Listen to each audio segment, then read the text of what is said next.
Okay, in this quick video I'm going to show you how to install WordPress using the A2 hosting platform. That's pretty much the same with most hosting platforms. Might look a little bit different, but pretty similar. So most hosting platforms have a cPanel. So once you're in the cPanel, this is what it should look like.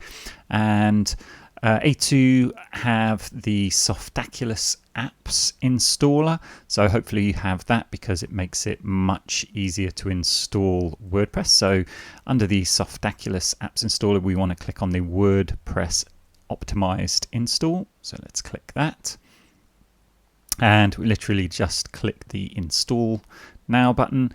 Now you'll be able to choose from a list of domains that you've got available to you in your hosting package. So if you've only got one domain name, it will just default to that. I've got several, so I'm going to choose this one that needs to be installed, and you want to stay on the HTTPS, which is the secure protocol. So just name your site Energetic Dad.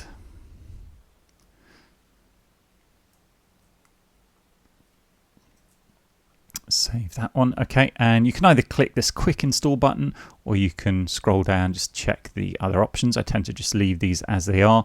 You can obviously change these settings as well. So I'm going to just change the admin username and the admin password to something else. And once you're happy, just click the install button. As you can see, it's really quick. Not much else that you need to be doing, so you just wait for this to complete. It takes a few minutes. Once that's done, then you should be able to log into your WordPress site. So I'm going to pause the video here, just wait till this finishes, and then we'll come back and finish off. Once the install's completed, this is what the screen will look like, and it will give you an easy way to get to the administrative logon. And if you filled in the email address, it will also have given you the login. It will also have sent you the login details via email. So let's click on the link and see if we can open the site. So it should log me in automatically the first time, which it does, which is great. And I can visit the site, and it will just be a very basic WordPress site. But that is it, really. So that's the first step in getting your website up and running.